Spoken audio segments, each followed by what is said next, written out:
பொள்ளாச்சி பொல்லாத ஆட்சி, அரக்கோணம் காட்சி, அசிங்கமே சாட்சி. என்னத்தை திட்டுறதுன்னு தெரியல. அண்ணா பல்கலைக்கழகம் அது அலங்கோலமான காட்சி. வெக்கமா இல்லையாடா உங்களுக்குலாம்? என்ன பேர் அது? தெய்வச் செயல். செருப்பை கழட்டிட்டு அடிக்கணும் அவனையெல்லாம். செருப்பு இல்லை, மலம் திங்கிற விலங்கின் மலத்தை கரைச்சி அவன் வாயில் ஊற்றணும். இல்லைன்னா நறுக்கி விட்டுறணுங்கிறேன், கொட்டையை நறுக்கி விட்டுறணும் உனக்குலாம். வலது கையில் பார்த்தியா, கல்வித்துறை அமைச்சர் அன்பில் மகேஷ் பொய்யாமொழி படத்தை குஞ்சு என்னடா வரைஞ்சி வச்சா? தெய்வச் செயல்னு வச்சுக்கிட்டு என்னென்ன விளையாட்டு விளாண்டுருக்கிறான்னா, இந்த பொண்ணை ஜனவரி மாதம் 31 கூட்டிகிட்டு போய் சோளிங்கரில் ஒரு முருகன் கோயிலை வச்சு தாலி கட்டி கல்யாணம் பண்ணி கூட்டிகிட்டு வந்து அதுக்கப்புறம் இதை கூட்டி கொடுக்குறதுக்கு தான் வேலை நடத்தியிருக்கான். இன்றைக்கி இந்த பொண்ணு கதறான், எனக்கு நீதி கிடைக்காது, எனக்கு நம்பிக்கை வந்துருச்சு, எவ்வளவோ மிரட்டல்கள் எனக்கு வருது. காவல்துறை, நான் என்ன கேட்குறேன்னா, காவல்துறை எதுக்கு போய் மிரட்டணும் அந்த பொண்ணை? இப்போ அந்த பொண்ணு தான் குற்றவாளியை கொண்டு வந்து நிப்பாட்ட போகிறாங்க. இன்னொன்று கேட்பான், உன்னை யார் படுக்க போச்சுன்னா? இப்போ இவனை எப்படி உசுரோட விடுறதுன்னு எனக்கு தெரியல. இவனை உசுரோட விடலாமா? இந்த அரசு எப்படி பார்த்துக்கிட்டு இருக்குன்னு தெரியல. இன்னைக்கு வரை அவனை பாதுகாத்து வச்சிருக்கனா என்ன காரணம்? தமிழர்கள் தொடர்ந்து பாதிக்கப்படுவதை நாங்கள் பார்த்து கொண்டிருக்கிறோம் என்று நீங்கள் கருதி கொண்டிருக்கிறீர்கள். கங்கணம் கட்ட வேண்டிய காலச்சூழல் உருவாகி கொண்டிருக்கிறது. எச்சரிக்கை. ஆயுதம் தூக்க விட்டுறாதீங்க எங்களை திருப்பியும். பொள்ளாச்சியில் நம்மளை குற்றவாளியாக நிப்பாட்டிட்டான் திமுக. இப்போ திமுகவை குற்றவாளியாக நிப்பாட்டணும்னா நம்ம ஒரு அஜெண்டாவை வெளியில் எடுக்கணும். அந்த அஜெண்டா தான் இன்றைக்கி இந்த மாணவி. இப்போ எதுக்குடா இவங்க எல்லாம் இத்தனை துறையில் வச்சுக்கிட்டு இருக்காங்க? எதுக்குடா புடுங்குற வேலை பார்க்குறீங்களா அரக்கோணத்தில்? இந்த அயோக்கிய பள்ளிகள்லாம் எதுக்கு பதவி? இவங்களுக்கு எதுக்கு மக்கள் சம்பளம்? நான் என்ன கேட்குறேன்னா, பொள்ளாச்சி சம்பவத்தில் அதிமுக மிகப்பெரிய பங்களிப்பை செய்திருக்கிறது. எடப்பாடி என்கிற டெட்பாடி அவர்களை காப்பாற்றினார் என்பது ஊரறிந்த விஷயம். கிங்குட்ஸ் நேயர்களுக்கு வணக்கம். இன்றைய சிறப்பு நேர்காணலில் நம்மோடு இணைந்திருப்பவர் தமிழ் தேசிய ஆதரவாளர் திரு முகில் அவர்கள். வணக்கம். வணக்கம். அரக்கோணம் பகுதியில் திமுக இளைஞரணியில் ஒரு பொறுப்பில் இருந்த ஒரு நபர் இப்போது நீக்கப்பட்டிருக்காரு. சரிங்களா? தெய்வச் செயல் அவருக்கு அற்புதமான பேர். அவன் தாய் தந்தையர்கள் எப்படி வச்சாங்கன்னு தெரில. செய்கிறது ஃபுல்லாக ரொம்ப துஷ்ட செயலாக செஞ்சுக்கிட்டு அவருக்கு தெய்வச் செயல்னு ஒரு பேர் வச்சு அவர் செய்த செயல்கள் என்னென்ன அப்படின்றது நம்ம பார்த்தோம். ஒரு பெண் வந்து கதறிக்கிட்டு இருக்கா, ஒரு வார காலமாக புகார் கொடுத்து. ஆனால் காவல்துறை நடவடிக்கை எடுக்கல. அதாவது குறைஞ்சபட்சம் அழைச்சி இதில் என்ன உண்மைத்தன்மை இருக்குன்னு முதல் தகவல் அறிக்கையை போட்டு விசாரித்து ஆதாரம் இருக்குன்னா ஆதாரத்தை திரட்டி கைது பண்ணி கோர்ட்டில் ப்ரொடியூஸ் பண்ணியிருக்கணும்.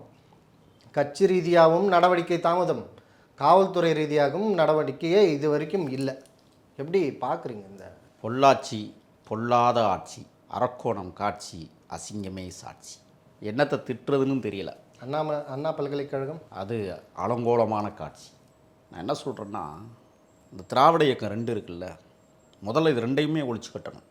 பொள்ளாச்சிக்கு அவன் சிபிஐ நான் தான் வச்சேங்கிறான், நான் இல்லைன்னா இன்றைக்கி வந்து இவ்வளோ பெரிய தீர்ப்பு வந்திருக்காதுன்னு அவன் சொல்கிறான். இங்கிட்டு திமுக சொல்லுது நாங்கள் பற்றியா உண்மையான குற்றவாளியில் கொண்டு வந்து தண்டனை கொடுத்துட்டோம்னு சொல்கிறான். வெக்கமா இல்லையாடா உங்களுக்குலாம்? என்ன ஆட்சி முறை நடத்துகிறீங்க இந்த தமிழ்நாட்டில்? நான் கேட்குறேன், என்ன தகுதி இருக்குது இந்த 2 கட்சிக்கும்? தமிழர்கள் தொடர்ந்து பாதிக்கப்படுவதை நாங்கள் பார்த்து கொண்டிருக்கிறோம் என்று நீங்கள் கருதி கொண்டிருக்கிறீர்கள். கங்கணம் கட்ட வேண்டிய காலச்சூழல் உருவாகி கொண்டிருக்கிறது. எச்சரிக்கை. ஆயுதம் தூக்க விட்டுறாதீங்க எங்களை திருப்பியும். அந்த அளவுக்கு தான் நீங்கள் கொண்டு போயிட்டுருக்கிறீங்க. ஒரு பாப்பா கதறுது, இவனுக்கு பாருங்கள், இதை மறைக்கிறதுக்கு இன்னொன்று கிளப்பி விடுவான் பாருங்கப்பா. நிச்சயமாக கிளப்புவானுங்க. அந்த பாப்பா வந்து அரக்கோணம் பருத்திப்புத்தூர் அப்படிங்கிற ஒரு ஊர் பொண்ணு, இஸ்லாமியர் வகுப்பை சார்ந்த பொண்ணு. பேர் சொல்ல விரும்பலைன்னா, ஆட்டுப்பாக்கம் கல்லூரியில் ஆங்கில இலக்கியம் படித்து கொண்டிருக்கிறாள். 2வது ஆண்டு. ஏற்கனவே திருமணமாயிருக்கு. திருமணம் ஆனதில் விவகாரத்திற்காக நீதிமன்றம் அரக்கோணத்திற்கு வரப்போக இருக்கிற போது இவனுங்க என்ன பண்ணுறதுன்னா, என்ன செஞ்சீங்க? என்ன பேர் அது? தெய்வச் செயல். செருப்பை கழட்டிட்டு அடிக்கணும் அவனையெல்லாம். செருப்பு இல்லை, மலம் திங்கிற விலங்கின் மலத்தை கரைச்சி அவன் வாயில் ஊற்றணும். இல்லைன்னா நறுக்கி விட்டுறணுங்கிறேன், கொட்டையை நறுக்கி விட்டுறணும் உனக்குலாம். பலவீனமான பெண்களை அதுதான் பார்த்து. அதாவது என்னன்னா, பலவீனம்னா எதில் பலவீனம்னு ஒன்று இருக்குல்ல, வறுமை, பொருளாதாரம் என்னன்னு தெரியாமல் தடுமாறுகிற வாழ்க்கை. ஆமாம், பின்புலமே இல்லாத ஆட்கள். இந்த மாதிரி ஆட்களை நீதிமன்றத்தில் இவன் தேர்வு பண்ணுறான். நீதிமன்ற வளாகத்திற்குள்ளேயே இவன் தேர்வு பண்ணுறான். எப்படி பண்ணுறான்னா, நான் ஒரு வழக்கறிஞர், பிஏபிஎல் டாட்டு பற்றியா இடது கையில் நான் வந்து உதயநிதி ஸ்டாலின் படத்தை வரைஞ்சி வச்சுக்கினேன், துணை முதலமைச்சர். வலது கையில் பார்த்தியா, கல்வித்துறை அமைச்சர் அன்பில் மகேஷ் பொய்யாமொழி படத்தை குஞ்சு என்னடா வரைஞ்சி வச்சா? நெஞ்சில் என்ன வரைஞ்சி வச்சா? கேள்வி இருக்குல்ல. நான் உதவி செய்கிறேன் அப்படின்னு சொல்லி இவன் முதல்ல இவன் யாரவன் தெய்வச் செயல் தெய்வச்செயல். என்ன பண்ணியிருக்கிறான்னு நான் சொன்னால் நீங்கள் ஆச்சரியப்படுவீங்க. உதயநிதி ரசிகர் மன்றத்தினுடைய தலைவர், அரக்கோணம் இளைஞரணி மத்திய ஒன்றிய அமைப்பாளர். இவன் வகிச்சிருக்கிற பதவி இப்போ நீக்கிட்டாங்க, அப்படி தானே? அடுத்த மாதம் சேர்த்துருவாங்க கட்சியில், கண்டிப்பாக சேர்ப்பாங்க. ஏன்னு நீங்கள் கேட்பீங்க. சேலம் மாவட்டத்தில் ஒருத்தன் ஜாதி வெறி பிடித்து ஒரு தாழ்த்தப்படுத்தப்பட்ட மாணவனை வந்து பயங்கரமாக ஒருத்தன் கோயிலுக்குள்ள நுழையக்கூடாதுன்னு நடித்த காட்சி போன ஆண்டு நீங்கள் பார்த்துருப்பீங்க. இப்போ அவனுக்கு மீண்டும் ஒன்றிய செயலாளர் பதவி கொடுத்தாச்சு.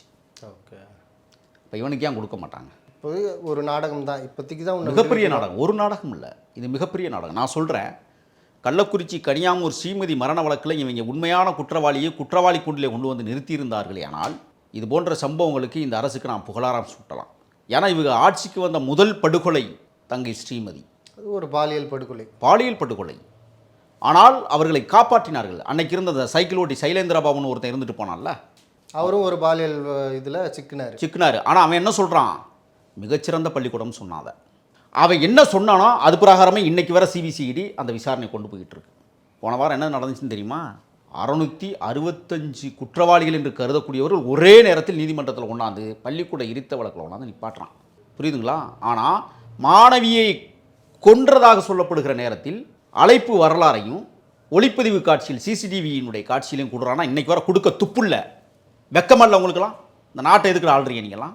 காவல்துறை மட்டும் திட்டி பலன் இல்லைங்க. காவல்துறையை கையிலே வைத்திருக்கிறவர் யார்? முதலமைச்சரா இல்லையா? முதலமைச்சருக்கு இது தெரியாதா? முதலமைச்சர் உண்மையிலே தினந்தோறும் செய்தித்தாளை படிக்கிறாரா, செய்தி கேட்கிறாரா என்னன்னு எனக்கு தெரியல. அப்படி நீங்க படிக்கல தெரியல அப்படின்னா நீங்க பதவி விட்டு போங்களே, எதுக்கு வச்சுட்டு இருக்கீங்க? அரசியல் பின்புலம், அதுக்கப்புறம் அதிகார பின்புலமோ அதிகாரம் கையில் இருந்தால் நீங்கள் பாலியல் அத்துமீறல் செய்யலாம், தாராளமாக காப்பாற்றப்படுவீர்கள் அப்படின்ட்டு சொல்லாமல் சொல்லிக்கிட்டு இருக்காங்க காலகாலம். அதாவது இந்த தெய்வச் செயலுங்கிறவன் கடிக்கிறது, கிள்றது, பெண்களை பருகிறது, இச்சைக்கு இணங்காத பெண்களை சிகரெட்டு வச்சு சுடுறது, முடி நல்லா வளர்த்து வச்சுருந்தா கொடைக்கம்பி இருக்குல்ல, அதை அடுப்புகளை காய வச்சு அந்த இதை இழுத்து விட்டுறது, கொடூரமான சித்திரவதைகளை. இப்போ இவனை எப்படி உசுரோட விடுறதுன்னு எனக்கு தெரியல. இவனை உசுரோட விடலாமா? இந்த அரசு எப்படி பார்த்துக்கிட்டு இருக்குன்னு தெரியல. இன்னைக்கு வர அவனை பாதுகாத்து வச்சிருக்கனா என்ன காரணம்? நடவடிக்கை, குறைஞ்சபட்ச நடவடிக்கை கூட இல்லை. இப்போ இதில் என்ன பண்ணுறான்னா, வெளியில் சொன்னீங்கன்னா கொன்றுவேன். எப்படி கொன்றுவான்? அவங்க அப்பாவுக்கு ஒரு அறுவை சிகிச்சை, உடம்பு முடியாமல் இருக்கிறாரு, ஆப்ரேஷனுக்குள்ளே கத்தி வைக்க வச்சுருவேன் தெரியுமில்ல, உசுரோட திரும்ப முடியாது, இந்த காரை வச்சு ஏற்றி கொண்டு விடுவேன் என்று உயிருக்கு அச்சுறுத்தல் செய்கிற வகையில் இவன் ஒவ்வொரு நடவடிக்கைகளையும் இந்த தெய்வச் செயல் ஈடுபடுகிறான் என்றால் இவனுக்கு பின்னால் யார் இருக்கிறதுன்னு ஒன்று இருக்குல்ல. யார் முதல்ல இவனுக்கு பின்னால் என்ன யார் யார் கைகோர்த்து நிற்கிறாருன்னா, நான் சொன்னேன் தமிழ்நாட்டில் காவல்துறையை தயவு செய்து ஒழித்து கட்டுங்கள், காவல்துறை இல்லாமல் இருந்தால் நாடு நல்லா இருக்கும்னு நான் தொடர்ந்து சொல்லிகிட்டு இருக்கேன். உண்மையிலே நல்லாயிருக்கும். எல்லா குற்றச்செயல்களுக்கும் பின்னணியில் இருப்பதே காவல்துறை தான். கள்ளச்சாராயம் விற்றதுக்கும் அவங்க தான் பொறுப்பு, குட்கா விற்றுக்கிட்டு இருக்கான் அவங்க தான் பொறுப்பு, கள்ள லாட்டரி விற்கிறான் அவன் தான் பொறுப்பு, 10 மணிக்கு மேலே மதுபான கடைகளில் சாராயம் விற்கிறான் அவன் தான் பொறுப்பு. எல்லா பிரச்சனைகளுக்கும் தோல் மேலே கை போட்டு ஒரு குற்றவாளியை உருவாக்கி விடுவான், அவனை என்கவுண்டர் பண்ணி முடிப்பான். காவல்துறைக்கு தெரியாமல் இந்த மாதிரி சமூக விரோத செயல்களை செய்யவே முடியாதுன்றது எல்லாருக்கும் தெரிஞ்ச விஷயம். இந்த குழந்தை 20 வயது பொண்ணு பாவம், முதல்ல அரக்கோணத்தில் காவல் நிலையத்தில் கொண்டே புகார் கொடுக்குது. சிட்டி காவல் நிலையம், நகர காவல் நிலையத்தில். ஐயா இதெல்லாம் இங்கே இல்லைம்மா, அனைத்து மகளிர் காவல் நிலையத்துக்கு போனால் அங்கே அனுப்பிச்சி விட்றான். அங்கே போகுது, அங்கேயும் எடுக்கலை. அதுக்கப்புறம் தாலுகா காவல் நிலையத்துக்கு போகுது, அங்கேயும் எடுக்கலை. அடுத்து ராணிப்பேட்டை எஸ்பிக்கு கொண்டே கொடுக்குது, அவனும் எடுக்கலை. அடுத்து அரக்கோணம். ஏன் ஒருமையில் எஸ்பி? அப்புறம் இவங்களுக்கெல்லாம் என்ன மரியாதை? மக்கள் பணியாற்ற வந்தவனுக்கு மக்கள் பணி செய்யணுமா இல்லையா? மக்கள் பணி செய்யாமல் கடமை தவறுகிற போது நான் திட்டினா என்ன உங்களுக்கு ஏன் கோவம் வருது? நான் கேட்குறேன். மரியாதை கொடுப்பவர்களுக்கு நம்ம கொடுப்போம், இல்லைன்னு சொல்லலை. இல்லை, அந்த எஸ்பி செயல்பட்டுருக்காரு. என்ன செயல்பட்டுருக்காரு? மாணவி கிட்ட அக்யூஸ்ட் எங்கேயாவது பார்த்தா ஃபோன் பண்ணுன்னு சொல்லியிருக்கு. இதுக்கு மரியாதை கொடுக்க சொல்கிறீங்களா எனக்கு? அடுத்து அரக்கோணம் எஸ்பி போலீஸுக்கு கொடுத்துருக்கு, எஸ்பிகிட்ட அரக்கோணம் எஸ்பிகிட்ட கொடுத்துருக்கு, அங்கேயும் இல்லை. 6வதா இன்றைக்கி சென்னை டிசிபி அலுவலகத்தில் வந்து புகார் கொடுத்துருக்கு. இப்போ எதுக்குடா இவங்கெல்லாம் இத்தனை துறையில் வச்சுக்கிட்டு இருக்காங்க? எதுக்குடா புடுங்குற வேலை பார்க்குறீங்களா அரக்கோணத்தில்? இந்த அயோக்கிய பள்ளிகள்லாம் எதுக்கு பதவி இவங்களுக்கு எதுக்கு மக்கள் சம்பளம்? இல்லை இப்போ இந்த தெய்வச் செயல் வந்து கட்சி பின்புலமோ இந்த கட்சியில் பொறுப்பில் இல்லாமல் சாதாரண மனிதராக இருந்திருந்தா நடவடிக்கை இருந்திருக்கும். சாதாரணமாக இருந்திருந்தால் இதை செய்ய மாட்டான். அங்கே நீங்கள் கவனிக்கணும், இவனுக்கு அதிகார போதை. இவன் அன்பில் மகேஷ் பொய்யாமொழியினுடைய உதவியாளர். அங்கே தான் முக்கியமானது. உமா மகேஸ்வர் அப்படிங்கிறவனுக்கு கூட்டி விடுறதுக்கு ஏற்பாடு பண்ணியிருக்கான். பல பேருக்கு பண்ணியிருக்கான். இந்த பெண் விவகாரத்தில் குறிப்பாக உமா மகேஸ்வர். உமா மகேஸ்வர் இப்போ நான் என்ன கேட்குறேன்னா, மரியாதைக்குரிய அன்பில் மகேஷ் பொய்யாமொழி அப்படின்னு சொல்கிறேன். நீங்கள் கனியாமூரில் என்ன விளையாட்டு விளையாண்டீங்கன்னு எங்களுக்கு தெரியும். ஸ்ரீமதி மரணத்தில் இதே அன்பில் மகேஷ் என்ன பண்ணாருன்னு எங்களுக்கு தெரியும். தெரிஞ்சு தான் வச்சுக்கிட்டு இருக்கோம். இருந்தாலும் அமைச்சருக்கு ஒரு மரியாதை கொடுப்போமே. அவருடைய உதவியாளரை இப்போ வந்து கைது பண்ணணும்னு நான் சொல்கிறேன். சம்மந்தப்பட்டிருக்கிறான்ல அந்த பொண்ணு, குற்றச்சாட்டு இருக்குல்ல. தெய்வச் செயல் மேலேயே இப்போதான் நடவடிக்கை, அதாவது கட்சி ரீதியாக ஒரு பொறுப்பு தூக்கி இருக்காங்க. இப்போதான் மகளிர் ஆணையம் வந்து சுமோட்டோவாக எடுத்து இந்த பாரபட்சம் பார்க்கக்கூடாது, நடவடிக்கை எடுங்கன்னு சொல்லியிருக்கு. இத்தனை நாள் காவல்துறை வந்து, அதாவது அனைத்து மகளிர் காவல் நிலையத்தில் வாசுகின்ற ஒரு ஆய்வாளர் இருங்க வர்றேன், அதுக்கு தான் வரப்போகிறேன். அதுதான் இவங்க யாருமே நடவடிக்கை இல்லை. நீங்கள் ஏன் அன்பில் மகேஷ் பிஏ வரைக்கும் போயிட்டீங்க? ஆமாம், தெய்வச் செயல் மேலேயே நடவடிக்கை இல்லையா? நான் என்ன கேட்குறேன்னா, தெய்வச் செயல் மேலே நடவடிக்கை எடுக்காததற்கு காரணமே உமா மகேஸ்வரன். ஓகே, உமா மகேஸ்வரனுக்கு கீழே ஒருத்தன் இருக்கான், சட்டமன்ற உறுப்பினர் ஈஸ்வர்னு ஒருத்தன். அவனையும் அந்த பொண்ணு குறிப்பிடுது.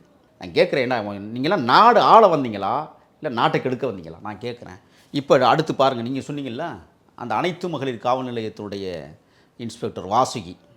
ஆத்தா உனக்கெல்லாம் காக்கி சட்டை சொல்லுங்கள். எனக்கு வாயில் ரொம்ப வருது. ஒரு சக பெண்ணுன்ற ஒரு சிந்தனையும் இல்லை அவளுக்கு. நான் கேட்குறேன், வாசுகிக்கு மகள் இருக்கா இல்லையா? நீ ஒரு பொண்ணா இல்லை பொண்ணா இல்லை வேறு எதுவுமா? வேறு யாருமா நீ ஒரு பெண் தானே? அடுத்து இன்னொன்று முக்கியமானது பாருங்கள். இதை இப்போ அந்த பாப்பா சொல்கிறாங்க, சாபர் சித்திக்குன்னு ஒருத்தர். அவரும் நகர காவல் நிலையத்தில் பணி செய்யக்கூடியவர். அவர் வந்து என்ன சொல்கிறாராம், 20 பேருக்கும் மேற்பட்டவங்கள நீ சொல்லியிருக்கிறீங்கள, ஆளை சொல்லு. ஏன்டா நீங்கள் எதுக்கடா வேலை செய்கிறீங்க? கண்டுபிடி, உன்கிட்ட தான் எல்லா கருவியும் இருக்குல்ல. அவனுடைய கைபேசியை கைப்பற்று. அவன் யாராருக்கு தொடர்பு கொண்டிருக்கான், யாரார்கிட்ட பேசியிருக்கான். நான் ஒன்று சொல்லவா, அதெல்லாம் கைப்பற்றிருப்பாங்க, கைப்பற்றாமலாம் இருக்க மாட்டாங்க.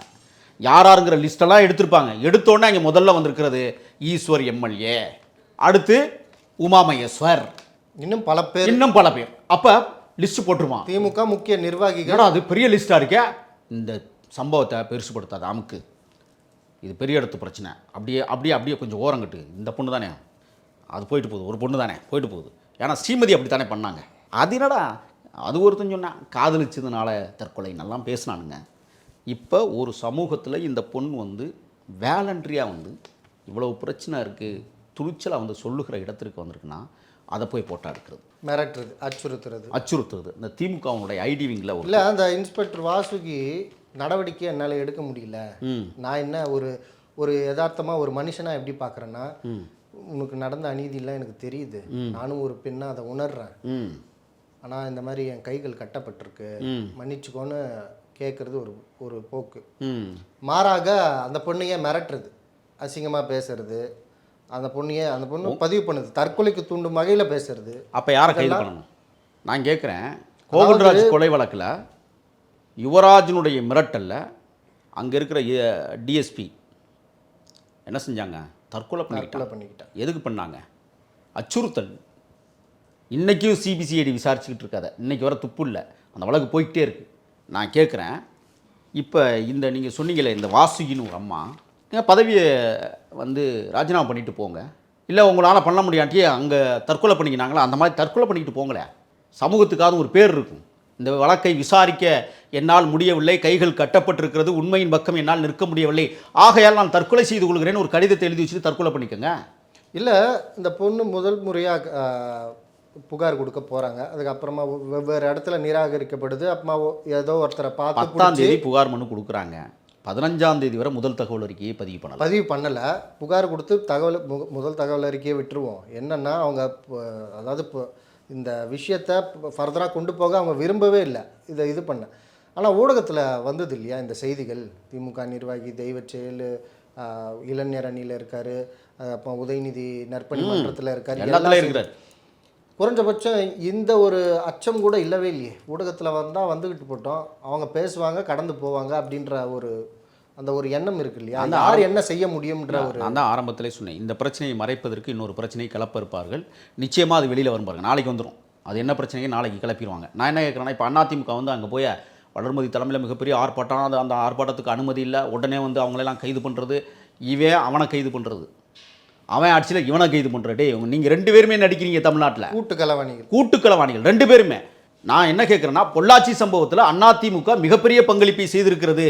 எடப்பாடி என்கிற டெட்பாடி அவர்களை காப்பாற்றினார் என்பது ஊரறிந்த விஷயம். அதாவது அதிமுகவுக்கு இந்த திமுகவில் நடந்த இந்த அவலத்துக்காக இந்த பெண்கள் மீது நடத்தக்கூடிய இந்த பாலியல் தாக்குதல், கண்டிப்பாக பாலியல் ரீதியாக இரையாக்குற இந்த விஷயத்துக்கு போராடுறதுக்கு அதிமுகவுக்கு அருகதையே இல்லை, தார்மீகமே இல்லை அப்படின்றது நான் சொல்கிறேன். ஒன்று, ஸ்ரீமதி மரணத்தில் வந்து அதிமுக போராடிச்சா?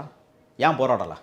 ராஜசேகர்னு ஒரு அதிமுகக்காரன், அவன் தான் அந்த பள்ளிக்கூடத்துக்கு அடியான், அவன் ஒரு கவுன்சிலர், அதிமுக கவுன்சிலர், எடப்பாடியினுடைய பினாமி. அவனை பாதுகாப்பதற்காகவே ஸ்ரீமதி மரணத்தில் அதிமுக வந்து போராடலை. அது உங்களுக்கு தெரியுமில்ல? ஆக இப்போ இங்கே பாருங்கள், இந்த தெய்வ செயலுங்கிறவனுக்கு கனிமொழின்னு ஒரு பொண்டாட்டி இருக்குது. இந்த கனிமொழி இல்லை, அவங்க வாய் திறக்க மாட்டாங்க இப்போலாம். எந்த கனிமொழியே? கருணாநிதி பெற்ற மகள் வந்து இப்போ வாய் திறக்க மாட்டாங்க அந்த பிரச்சனைகள்லாம். ஏன்னா இப்போ அவங்க வந்து மகளிர் இல்லை, வேற மாறிட்டாங்க. இந்த கனிமொழி தெரியாது, இதெல்லாம் தெரியாது. இந்த கனிமொழி புருஷனுக்கு சப்போர்ட்டிவா, வேற யார் எந்த பொண்ணை கூட்டிகிட்டு வந்தாலும் அவரை கன்வின்ஸ் பண்ணி இந்த உமா மகேஸ்வர், ஈஸ்வர் போன்ற இந்த பெரும் தலைகளுக்கு கூட்டி கொடுக்குற வேலை. பல உமா மகேஸ்வரர்கள் அங்கே இருக்காங்க, பல ஈஸ்வரிய மலியர்களும் இருக்காங்க. இப்போ இதையெல்லாம் விசாரித்தா பெருசு. அதுக்கு தான் அவனை இன்றைக்கி வர கைது பண்ணலை. ஒன்று, இந்த பொண்ணுடைய மனுவை எடுத்துக்காமல் நிராகரிக்கப்பட்டு அலக்களிக்கப்பட்டு அலங்கோலப்பட்டு நின்றது காரணமும் இந்த பெருசுகள் பட்டியல் பெருசாக இருக்குது.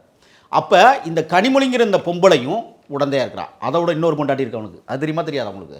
பல மனைவிகள்ன்றப்ப, அதாவது திருமணம் பண்ணிக்கிட்டு, அதாவது எப்படி சொல்கிறது, வெறுமனே பேசிக்கிட்டு அவங்கள வந்து இதற்கு நீ போய் இணங்கணும், அவங்க கூட இது பண்ணணும் அது பண்ணணும்னு பண்ணுறதை விட திருமணம்ன்ற ஒரு பந்தத்துக்குள்ளே கொண்டு வந்துட்டா முழு கட்டுப்பாட்டில் ஏற்படுறது.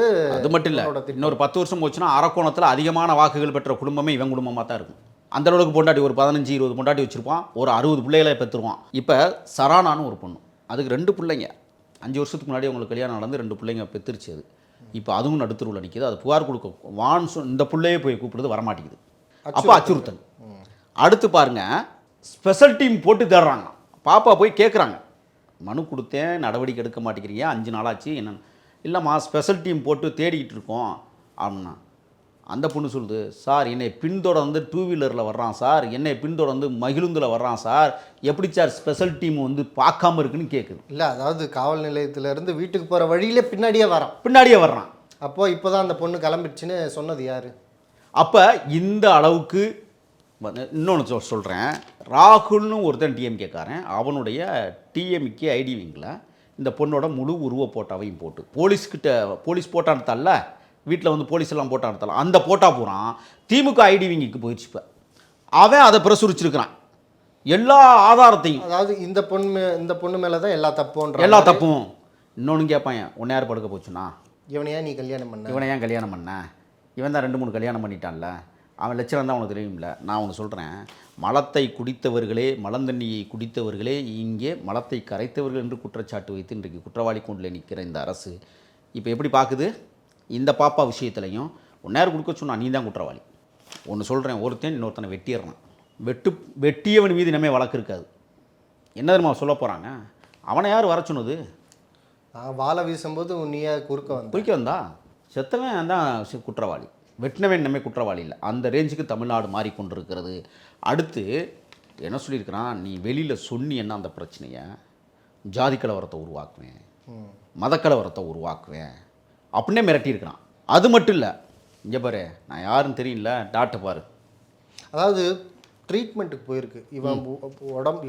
அந்த பொண்ணு ஒரு பெண், ஒரு சின்ன பொண்ணு இந்த அளவுக்கு ஒரு பொது வெளியில் பேசுதுன்னா, என் உடம்பு போய் என் படிப்பு போய் என்னை நாசம் பண்ணிட்டான் அப்படின்னு சொல்லுது, என்னை கடித்து வச்சு இந்த மாதிரிலாம் பிராண்டான் அப்படின்னு. அதற்கு வந்து மருத்துவமனைக்கு போயிட்டு ட்ரீட்மெண்ட்டுக்கு போகிறதா அங்கே வந்து மிரட்டியிருக்கான். மருத்துவமனைக்கு போய் மிரட்டினது மட்டும் இல்லை, அங்கேருந்தே காரில் அழைச்சிட்டு போய் ஒரு ரூம்குள்ளே வச்சு பூட்டி அங்கே வன்புணர்வு செஞ்சுருக்கான். உடம்பு சரியில்லைன்னு சொல்லியிருக்கு, எனக்கு உடம்பே சரியில்லை என்னை விட்டுருன்னு சொல்லியிருக்கு, அங்கேயே வன்புணர்வு செஞ்சுருக்கான். அடுத்து 5/5/2025 தேர்வு எழுதுறதுக்காக கல்லூரிக்கு போயிருக்கு.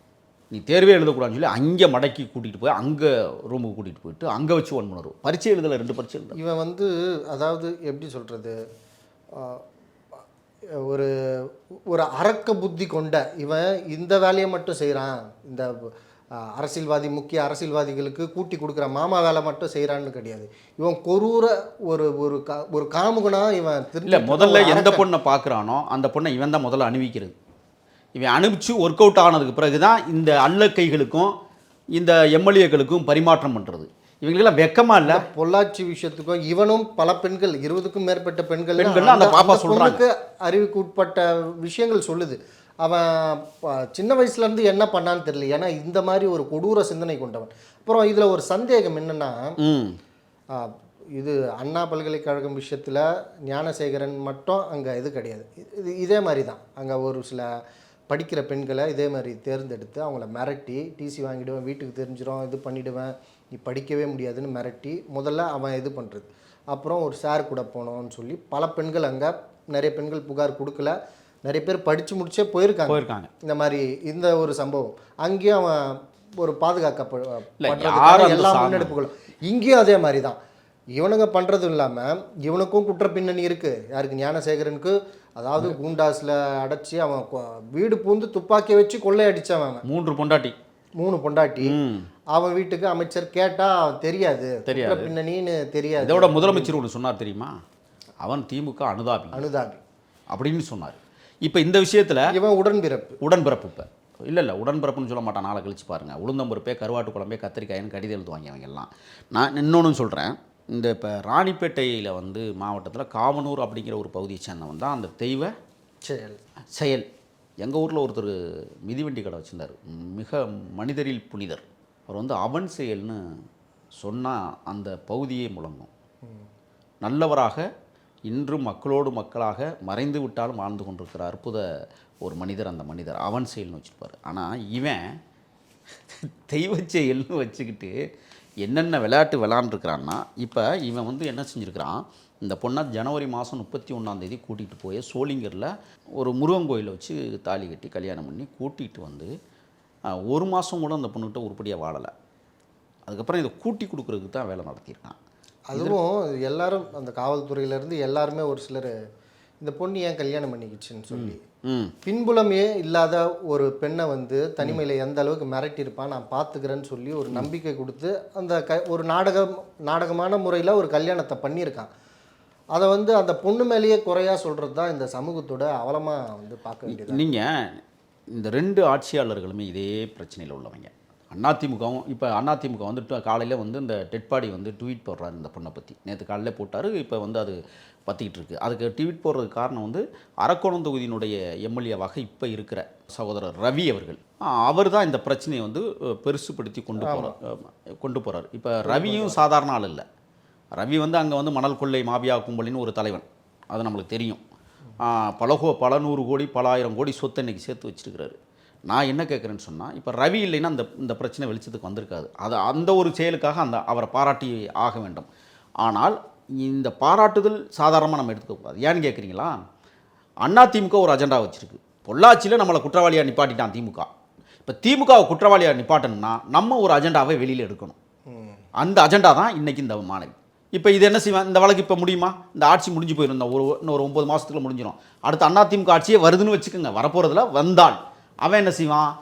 பார்த்தீர்களா, திமுக ஆட்சியில் உண்மையான குற்றவாளியை நாங்கள் கைது செய்ய சொல்லி அன்றைக்கி நாங்கள் போராடினோம், அன்றைக்கி நாங்கள் எல்லாமே கற்றுனோம், வளர்மதி தலைமையில் மிகப்பெரிய போராட்டம் நடத்தினோம், இன்றைக்கி அந்த குற்றவாளிக்கு நாங்கள் சாகும் வரை ஆயுள் தண்டனை வழங்கி கொடுத்துருக்குறோம் அப்படின்னு பேசுகிறதுக்கு ஒரு வாய்ப்பை இன்றைக்கி ஏற்படுத்திகிட்டு இருக்காங்க. திமுக என்ன சொல்லும்? நாங்கள் பாரபட்சம் இல்லாமல் கைது பண்ணி நடவடிக்கை எடுத்து ஞானசேகரனை கைது பண்ணது மாதிரியே இவனை கைது பண்ணுவோம். இப்போ ஞானசேகரன் என்ன பண்ணுறான்? கை காலை உடச்சன்ற பேரில் இப்போ இன்னும் இவனை பிடிச்சாங்கன்னு வச்சுக்கோங்க, போலித்தனமாக கட்டு போட்டு இப்போ நடக்கும் பாருங்க. நான் என்னென்னு சொல்கிறேன்னா, தமிழ்நாட்டில் இருக்கிற அனைத்து காவல் நிலையங்களில் இருக்கிற கழிவறைகள் எல்லாம் பாசி படர்ந்து கழுவாமல் கேவலமாக கவுச்சியாக கிடக்கிறது. ஆகையால் தான் கழிவறை போகிற எல்லோருமே வலிக்கி விட்டு விழுந்து கையில் கட்டு காலில் கட்டு. கோர்ட்டே கேட்டிருக்கு, போகிற எல்லாருக்குமே வழுக்குதா இல்லைன்னா குற்றவாளிகளாக கருதப்படுற அவங்களுக்கு மட்டும் வழுக்குதா அப்படின்ற ஒரு சந்தேகத்தை கோர்ட்டே எழுப்பியிருக்கு. என்னன்னா அதுவும் குறைஞ்சபட்சம் யாருக்கு அந்த கை கால் வழுக்குதுன்னா உண்மையிலேயே அதாவது இந்த பிக் பாக்கெட் அடிக்கிறவங்க, இந்த கொள்ளை சம்பவத்தில் ஈடுபடுறவங்களுக்கு. ஞானசேகரன் போன்றவருக்கு போலி கட்டு தான். ஏன்னா சகஜமாக நடந்து வரதெல்லாம் பார்த்தோம். அது இன்னொன்றும் பண்ணியிருந்தாங்க, வண்டியில் அவன் காலை நீட்டிட்டு உட்கார்ந்துருந்த செயல்பாடுகள் பார்த்தீங்கன்னா அந்த இல்லை கட்டு வெவ்வேறு மாதிரி வெவ்வேறு மாதிரி. இப்போ இவனுக்கு நாளைக்கு கட்டு போட்டுறாங்க பாருங்க. இல்லை இந்த விஷயத்தில் இந்த தெய்வ செயல விஷயத்தில் ரொம்ப, அதாவது சிறைக்கே போனாலுமே சகல வசதிகளோடு இருக்கக்கூடிய ஒரு நபராக தான் தெரிகிறது. ஏன்னா தெய்வ செயல் உமா மகேஸ்வரனோட நின்னதாக தெரியல. இன்னும் பெரிய பெரிய இடங்களுக்கு இவருடைய சேவைகள் தொடர்ந்து இருக்குன்ற. இது வந்து நான் என்ன சொல்லுவேன்னா, அந்த சிபிசிஐடி விசாரணை அதெல்லாம் இல்லை. நீதிமன்றமே ஜொமேட்டோ வழக்காக இதை எடுத்துக்கொண்டு நீதிமன்றம் ஒரு குறிப்பிட்ட முக்கியமான நேர்மையான அதிகாரிகளை நீதிமன்றமே நியமித்து இந்த உண்மை குற்றவாளிகளுக்கு பின்னால் எவன்லாம் ஒளிஞ்சிருக்கிறான், எந்தெந்த அயோக்கிய அமைச்சராக இருந்தாலும் சரி, அவன் எவனாக இருந்தாலும் சரி, அவனெல்லாம் தூக்குங்கன்னு நான் சொல்கிறேன். ஆனால் இவன் இது நடவடிக்கை எடுக்குமா? நீதிமன்றத்திற்கே இவங்க சவால் விடுவானுங்க. இல்லை அண்ணா பல்கலைக்கழக விஷயத்தில் இதே மாதிரி ஸ்பெஷல் இன்வெஸ்டிகேஷன் டீம் போட்டாங்க. அதில் ஒருத்தர் வந்து எப்படி சொல்கிறது, பணியே வேணான்னு போயிட்டார். அழுத்தம் காரணமாக என்னால் சுதந்திரமாக செயல்பட முடியல. இல்லை, நேர்மையான அதிகாரிகள் யாருமே வேலை செய்ய மாட்டாங்க. அவங்க ஒன்று தற்கொலை பண்ணிக்குவாங்க, இல்லைன்னா ராஜினாமா பண்ணிக்குவாங்க. இதுதான் நடக்கும்.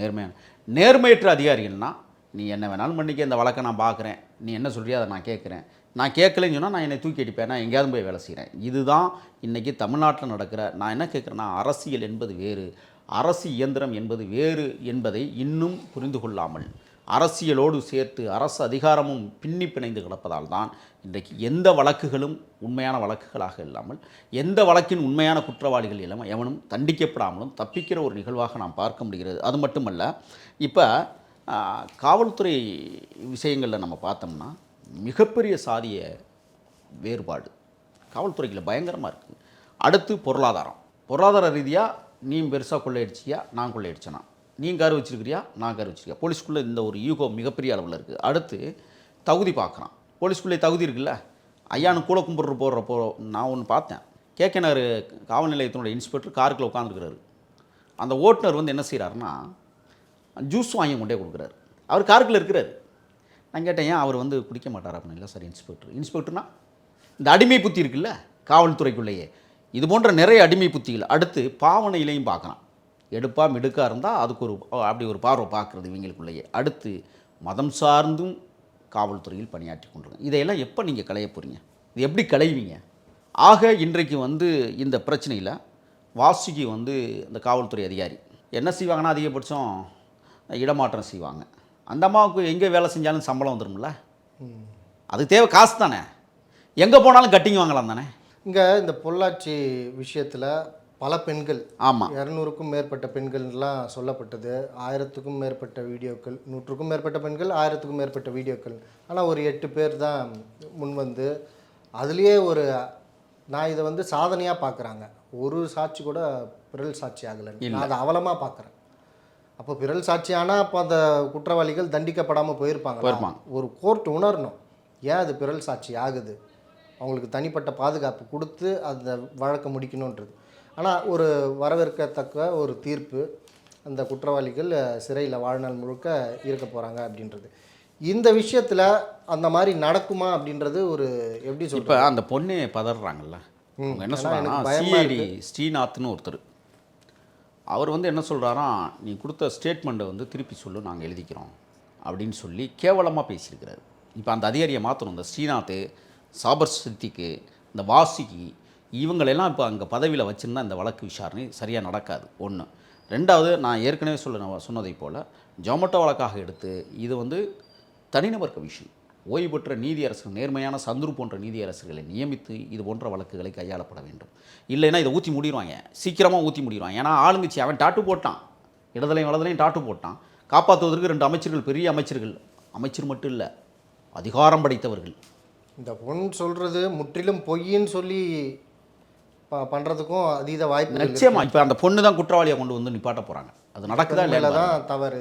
இந்த பொண்ணு ஏன் அவன்கிட்ட போய் கல்யாணம் பண்ணிச்சு, இந்த பொண்ணு போய் ஏன் அவனை வந்து விரும்புச்சு, இது கல்லூரி படிக்க போனால் கல்லூரிக்கு இல்லை, இந்த பெண்ணை வந்து பணம் கேட்டு மிரட்டி இந்த வேலையெல்லாம் கண்டிப்பாக செய்வாங்க. இப்போ நான் என்ன சொல்கிறேன்னா, ஏன் இதுவரை நீங்கள் கைது பண்ணலை? ஒன்று இருக்குல்ல, நீங்கள் எடுத்தோடனே கைது பண்ணியிருந்தீங்கன்னா சரி, நேர்மையாக வேலை செய்கிறீங்க அப்படின்னு நம்ம புரிஞ்சுக்கலாம். அப்போ நீங்கள் கைது பண்ணலைன்னா இல்லை, கைதுன்றதே கண் துடைப்பு. அது வந்து பின்னால் வந்து பிணை கடித்து அது வழக்காக போகும்போது இதுவாகும். ஆனால் இங்கே வந்து கைது செய்கிறதுக்கே இவ்வளவு தயக்கம். ஆனால் அப்படி ஒரு அரசியல் பின்புலம். அதுதான் இப்போ நீங்கள் சரியான ஒரு விஷயத்த சொன்னீங்க. பொதுவாக ஆளுங்கட்சி எதிர்க்கட்சிகள் ரெண்டுமே வந்து பின்னி பிணைந்து இருப்பதால் தான் சில பிரச்சனைகள் வெளிச்சத்துக்கு வரல. இங்கே பாரு, நீ இந்த பிரச்சனையை நோண்டுனீன்னா நான் அந்த பிரச்சனையை நோண்டுவேன். இப்போ எடுத்துக்காட்டு நம்ம கொடநாடு கொலை வழக்கு வந்து முதல்வர் சொல்லிக்கிட்டு இருக்கிறாரு. எப்படி பொள்ளாச்சி சம்பவத்திற்கு நாம் நீதி வாங்கி கொடுத்தோமோ அதை போல் நாம் வந்து கொடநாடு வழக்கிலும் நாங்கள் நீதியை வாங்கி கொடுப்போம்னு இவர் ஒரு அறிக்கையை சொல்கிறார். சரி, அதே முதலமைச்சர் இப்போ சொல்லட்டும், ஸ்ரீமதி மரணத்திற்கும் நாங்கள் நீதி வாங்குவோம். இப்போ இந்த பொண்ணு பாதிக்கப்பட்டிருக்கு, இதை போல் நூற்றுக்கணக்கான பெண்கள் பாதிப்பு எல்லா இடத்துலையும் நடக்குது, நீதி வாங்கி தருவோம் அப்படின்னு முதலமைச்சர் சொல்ல தயாரா? தகுதியானவரா? உங்கள் தகுதியை நீங்கள் வெளிப்படுத்துங்க பார்ப்போம். இல்லை, செல்வி ஜெயலலிதா அவர்கள் கொலையை வந்து முறையாக விசாரிப்போன்னு கூட சொன்னார். இதெல்லாம் ஒரு ஒப்பந்தம் இவங்களுக்குள்ள. நான் இதை பற்றி இப்படி பேசுவேன், எனக்கு நீ ஒத்துழைப்பு கொடுக்கலன்னா உன்னை பற்றி நான் பேசுவேன். ஆனால் அதில் நடவடிக்கைலாம் இருக்கு. ஒரே ஒரு விஷயம் எடுத்துக்கோங்களேன். தமிழ்நாட்டில் கனிம வளங்களை அண்ணா திராவிட முன்னேற்ற கழகத்தில் இருந்து கொள்ளையடித்தவர்கள் தான் திமுகவிலையும் கொள்ளையடிக்கிறான். அதை இவர் துரைமுருகனே சொல்லியிருக்காரு. உங்கள் ஆட்சியில் நடக்காததா அதே தான் இப்போவும் நடக்குது. அப்போ நான் என்ன கேட்குறேன்னா, அப்போ ரெண்டு ஆட்சிக்குமே கட்டிங் கொடுக்குறவன் அவனாக தான் இருக்கான், எவனோ ஒருத்தன் கனிம வள கொள்ளையர்கள். அப்போ அவன் ரெண்டு ஆட்சியுமே வழிநடத்தக்கூடிய இடத்துல இருக்கான். அப்போ இந்த ரெண்டு ஆட்சியாளர்களும் கனிம வள கொள்ளையில் உடன்பட்டு தானே நிற்கிறாங்க. அதே போல தான் இந்த மாதிரி வழக்குகளையும் ரெண்டு ஆட்சியாளர்களும் இந்த மண்ணில் நடக்கக்கூடிய அட்டூழியத்தையும் அலங்கோலத்தையும் அக்கிரமங்களையும் சமாதானப்படுத்திக் கொள்கிறார்கள். முதல்ல இந்த ரெண்டு ஆட்சியும் தமிழ்நாட்டிலேருந்து அப்புறப்படுத்தணும்னு நான் சொல்கிறேன். திராவிடம் என்கிற பெயரில் ஆண்டு கொண்டு திராவிடத்தை கொச்சைப்படுத்துகிற ஆட்சிகளாக இந்த இரண்டு ஆட்சிகளையும் இந்த மக்கள் தூக்கி எறிய வேண்டும். இவங்க இருக்கிறவரை அந்த நாடு பால்பட்டு தான் போய் நிற்கும், கேவலப்பட்டு தான் நிற்கும். இன்றைக்கி இந்த பொண்ணு கதறா, எனக்கு நீதி கிடைக்காது, எனக்கு நம்பிக்கை வந்துருச்சு, எவ்வளவோ மிரட்டல்கள் எனக்கு வருது. காவல்துறை, நான் என்ன கேட்குறேன்னா, காவல்துறை எதுக்கு போய் மிரட்டணும் அந்த பொண்ணை? 20 குற்றவாளினா 20 குற்றவாளிகளுக்கு மேல் இருக்கலாம்னு தான் சொல்லுது. இல்லை, பாதிக்கப்பட்டவர்கள் அப்போ ஆமாம், 20க்கும் மேற்பட்ட பாதிப்படைந்தவர்கள் இருக்கலாம் அப்படின்னு தான் சொல்லுது. அது கூடவா உனக்கு புரியலை? சரி, தேடி கண்டுபிடிக்கிறது யார்? நீங்கள் தானே கண்டுபிடிக்கணும். அந்த பொண்ணுக்கிட்ட யாருன்னு சொல்லு அப்படின்னா அப்புறம் நீ எதுக்கு வேலை செய்கிற? உங்களுக்கு எதுக்கு வேலை? அப்போ நீங்கள் இப்போ பாருங்கள், நம்ம எல்லாத்தையும் பேசினாலும் கூட வடகாடு சம்பவத்தில் என்ன நடந்தது? புதுக்கோட்டை மாவட்டத்தில் சாதிய கலவரத்தில் 300க்கும் மேற்பட்டவர்கள் திரண்டு போய் அந்த குடிசைகளை கொளுத்தினார்கள். ஆனால் கைது செய்யப்பட்டது வெறும் 12 பேர். ஆனால் அடிவாங்கியவன் யார்? சேரியில் பிறந்தவர்கள். காலனின்னு சொல்லக்கூடாது, தெரியுமில்ல உங்களுக்கு? சேரின்னு சொல்லலாம், பரத்தெருன்னு சொல்லலாம், எஸ்சி தெருன்னு சொல்லலாம், இதெல்லாம் தாழ்த்தப்பட்டவர் தெருன்னு சொல்லலாம். இந்த தெருக்களில் இருந்தவர்கள் கிட்டத்தட்ட 16 பேருக்கு மேலே வெட்டுப்பட்டாங்கல்ல, அவர்கள் மீதே காவல்துறை வழக்கு தொடுத்திருக்கிறது. அப்போ இந்த காவல்துறை என்ன அசண்டாவை கையில் எடுக்கிறது?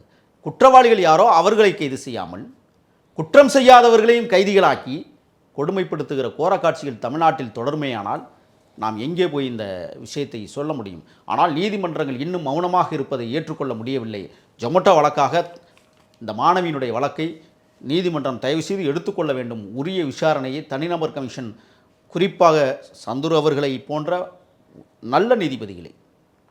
ஆனால் அவரே வந்து சாதிய பிரச்சனைகளுக்கு என்ன தீர்வு அப்படின்னு தானே செலவழித்து ஒரு அறிக்கையை தமிழக அரசில் கொடுத்து 1.5-2 வருஷம் ஆச்சு.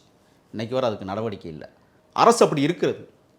ஆக நேர்மையான அதிகாரிகளை கொண்டு இது விசாரணைக்கு உட்படுத்தப்பட வேண்டும். எந்த அமைச்சராக இருந்தாலும் கைது செய்யணும். செய்யுமா என்பது கேள்விக்குறி. மிக்க நன்றி.